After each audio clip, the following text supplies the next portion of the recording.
Hello, सत श्री अकाल, नमस्ते, आदाब।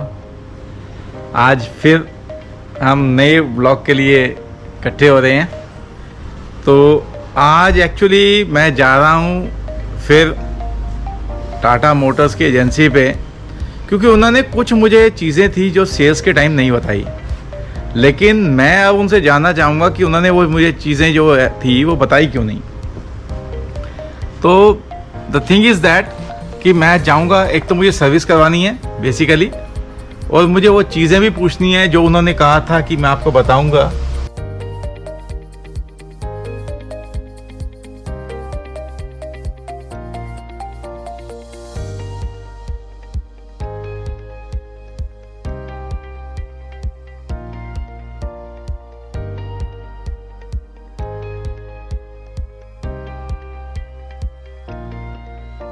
हाँ जी, आज जैसे मैंने कहा था कि आज हम जा रहे हैं लुधियाना टाटा मोटर्स।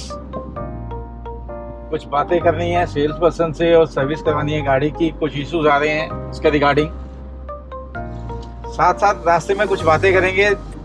जैसे कि अभी मैं ये गाड़ी की कुछ खासियत आपको बताता हूँ। At the present I am going at 80, लेकिन मुझे ऐसे लग रहा है जैसे मैं 30-40 पे बड़ा कंफर्टेबल चला रहा हूँ। कंफर्टेबल लेवल जो है ना इसका, ये सुपर है, बहुत ही फंटास्टिक है। And next thing is that के जब आप गाड़ी चलाते हो आपको फील नहीं होता कि आप गाड़ी चला रहे हो, बिल्कुल ही। क्योंकि ना तो आपका देखो पैर भी रिलैक्स है, हाथ भी आपका रिलैक्स्ड है, और एक हाथ से हल्का सा आप इसको कंट्रोल कर सकते हो।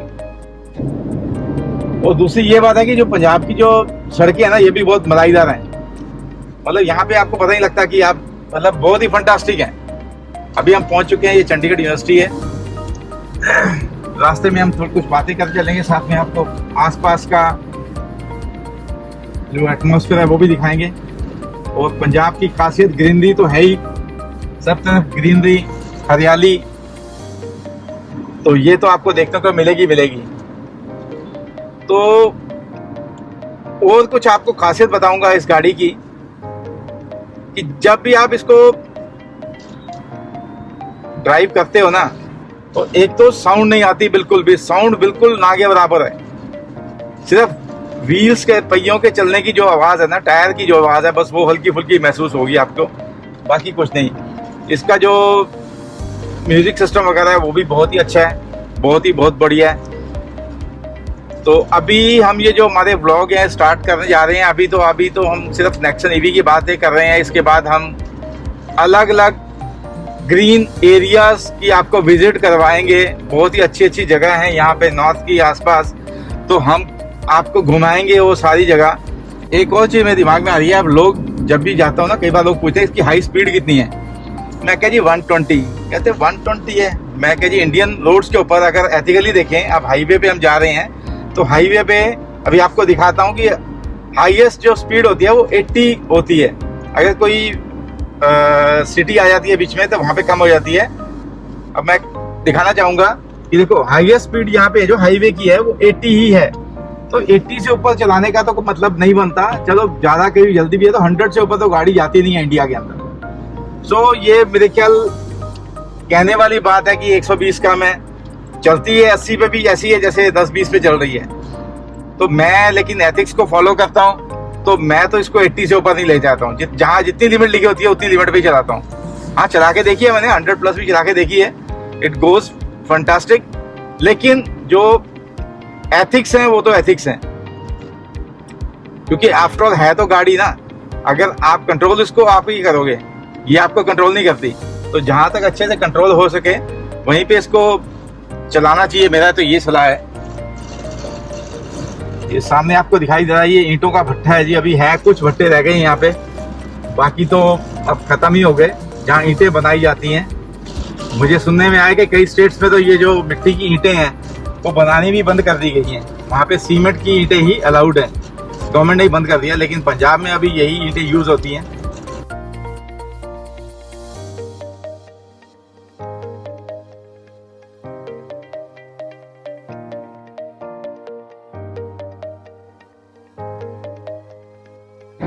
देखिए अब हम जा रहे हैं 70 की स्पीड के ऊपर हाईवे के ऊपर, और इस टाइम जो है वो 99 आ रही है एवरेज किलोवाट पर आवर।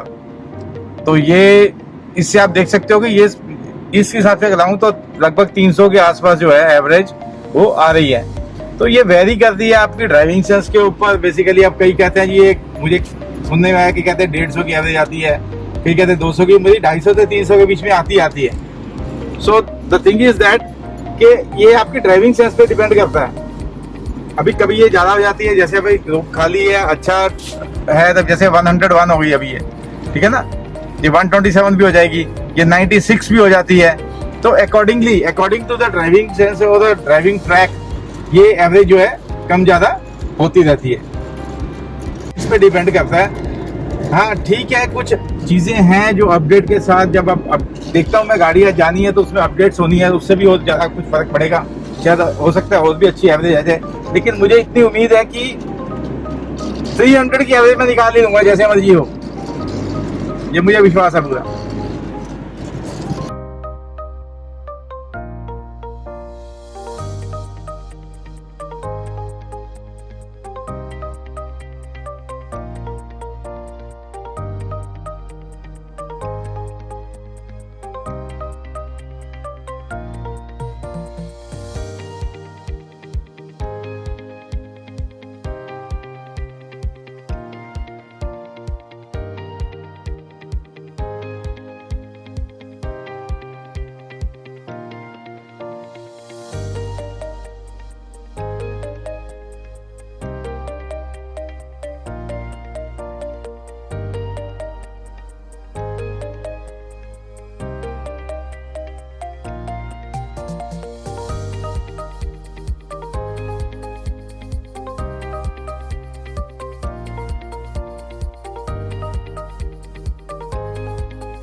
हाँ जी, मैं यहाँ दादा मोटर्स में बैठा हूँ, टाटा की एजेंसी में।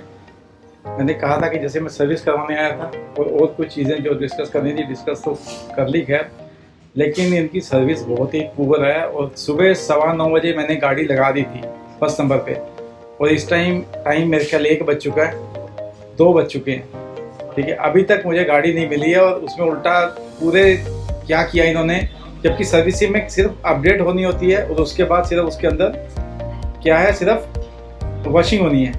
इन्होंने वॉशिंग पता नहीं कैसे कि सारी गाड़ी पे स्क्रैच ही स्क्रैच डाल दिए। अब कह रहे जी स्क्रैच रिमूव करेंगे, मुझे नहीं लगता ये स्क्रैच रिमूव हो जाएंगे। मैं फीडबैक दूंगा टाटा को इस बात की, लेकिन ये एक्सपीरियंस मेरा बहुत ही गंदा रहा है यहाँ पे, खासकर लुधियाना दादा मोटर्स में।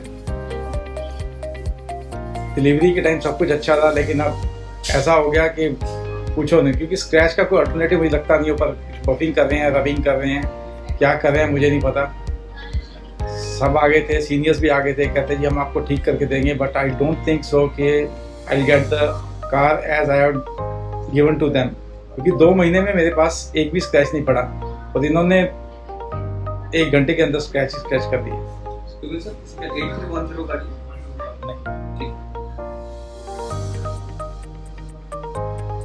सो मैं टाटा मोटर्स से भी ये रिक्वेस्ट करूंगा, अगर मुझे कोई देख रहा है उनका, तो ये आपकी गाड़ी जो है लग्जरी में आती है, इसके लिए स्पेशली और गलती क्या थी, सिर्फ 10-20 रुपए की कपड़े की गलती थी। उसने रेते वाला कपड़ा, वही गंदा कपड़ा ऊपर मार दिया और सारे स्क्रैच लग गए। खासतौर मेटेलिक कलर और ब्लैक कलर्स में ये इशूज आता ही आता है, तो इनको अच्छा साफ कपड़ा रखना चाहिए। और मैंने पहले ही कहा था इनसे कि इंटीरियर में भी गंदा कपड़ा ना यूज़ करें और एक्सटीरियर में भी, लेकिन कहने के बावजूद भी इन्होंने फिर वैसे ही किया जो इन्हें नहीं करना चाहिए था। So I am not feeling well, पूरा टायर्ड हूँ।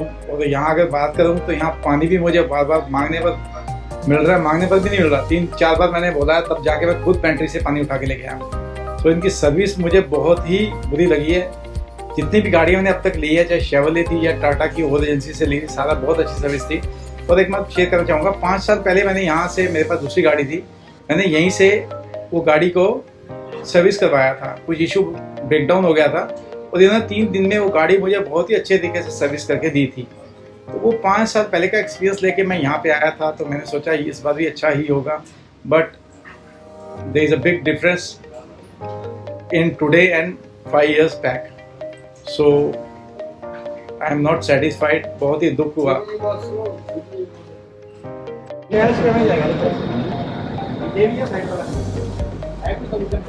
यस या नो कर दो बस, एक्सेप्ट करो।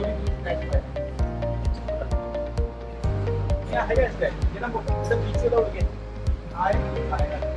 जेडे बीच पड़ गए थोड़े जे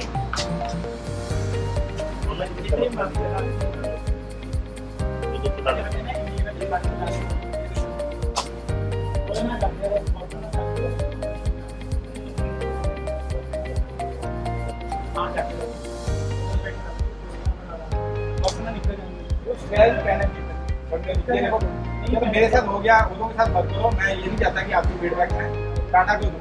गाड़ी सबसे बढ़िया है लेकिन सर्विस मैं कहूँगा सच्ची मुच्ची पुअर है। पीजी में थोड़े सामने कह रहे हैं साफ करवा के, मैं डर रहे मारे में तो पहले पूछा भी।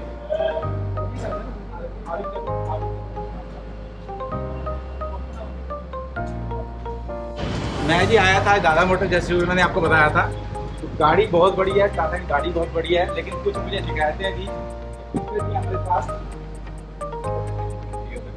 ये पंकज जी इन्होंने गाड़ी बहुत बढ़िया दिया मुझे, सारा कुछ फंटास्टिक था, लेकिन दो तीन शिकायतें हैं पंकज जी मुझे मेरी आपके सामने। जब आपने गाड़ी डिलीवर की ना, तो आपने दो तीन चीजें बताई नहीं मुझे। सबसे पहली बात आपने बताया कि इसकी पोल्यूशन सर्टिफिकेट भी होता है, इसका बिल्कुल आपको बताया था कि अरे यार मुझे पुलिस वालों ने घेर लिया चंडीगढ़ में। आपको मैंने बताया था इसकी ग्रीन नंबर प्लेट लगती है, तो आपको पोल्यूशन करवाने की जरूरत नहीं है। मैं मजाक कर रहा हूँ पंकज जी, असल में आपको तो पता है, मुझे भी पता है, लेकिन अभी पुलिस वालों को अभी भी नहीं पता। ठीक है, उन्होंने मुझे एक बार रोक दिया, कहते जी इसका सर्टिफिकेट दिखाओ, लेकिन जब मैंने उनसे कहा जरूरत नहीं है तो बड़ी शर्मिंदा हो गई। ठीक है, ऐसी एक जगह मुझे एक पुलिस वाले, मैं चंडीगढ़ से जा रहा था जलंधर, रास्ते में मुझे पुलिस वाले ने रोक लिया। उन्होंने कहा गाड़ी साइड लगाओ, कहते ही कौन सा डिपार्टमेंट है ये? अच्छा, तो मैंने उनसे कहा जी ये ना एक्चुअली ईवी गाड़ी है। कहते वो क्या होता है? ये ईवी डिपार्टमेंट है। हाँ, तो फिर मुझे एक फ्रेंड ने भी यही सलाह दी थी कि आप बोल दिया करो कि ईवी डिपार्टमेंट है ये। ठीक है ना? ठीक है। तो और जहाँ भी मैं जाता हूँ ना, एक और शिकायत है मेरे आपसे, जहाँ मैं जाता हूँ 5-7 बंदे घेर के खड़े हो जाते हैं और मुझे बार बार कहते हैं गाड़ी स्टार्ट करके दिखाओ। अब उनको आवाज़ कहाँ से सिखाऊं? ये तो ऐसे सर कि अभी लेटेस्ट कई मतलब इलेक्ट्रिक व्हीकल में है, तो ऑप्शंस लग रही हैं, बेसिकली ऑप्शंस लग रही हैं, बट ऐसा जरूरत नहीं है। नहीं वैसे मैं कह रहा हूँ इट्स साउंड फ्री व्हीकल। एक तो बड़ी इंटरेस्टिंग आपको बात बताता हूँ। मैं एक जगह गया, मैं गाड़ी खड़ी थी, मैं अंदर बैठा था, वेट कर रहा था किसी की, तो मुझे एक बाहर से आए, he was a retired army person. उन्होंने मुझे क्वेश्चन किया, कहता जी एक मिनट गल सुनोगे? मैं कहता बताओ जी। कहते ये बताओ ये ग्रीन नंबर प्लेट लगती कैसी है? अच्छा, नंबर प्लेट कैसे लगती है? तो कहता मैंने भी ग्रीन नंबर प्लेट लगनी है, तो इसे आपको इलेक्ट्रिक लेनी पड़ेगी sir. Thank you Pankaj ji, मुझे आपसे शिकायत नहीं है बेसिकली। नहीं सर, ठीक है, लेकिन कुछ चीज़ें हैं बट इम्प्लीमेंट करनी वो जो चीज़ें मैंने डिस्कस की है सचमुच वाली, उसको प्लीज़ इम्प्लीमेंट करो, मेरे ख्याल अच्छा रहेगा। ठीक है जी, थैंक यू। ठीक है, आज मेरा एक्सपीरियंस कुछ ज़्यादा अच्छा नहीं रहा दादा मोटर्स में। हाँ, सर्विस थोड़ी सेटिस्फैक्ट्री नहीं थी, स्क्रैच डाल दिए इन्होंने। अब देखता हूँ ये क्या करते हैं, मेरे को नहीं लगता है स्क्रैच जाएंगे। Let us see what happens. लेकिन Nexon EV at the end बहुत बढ़िया गाड़ी है।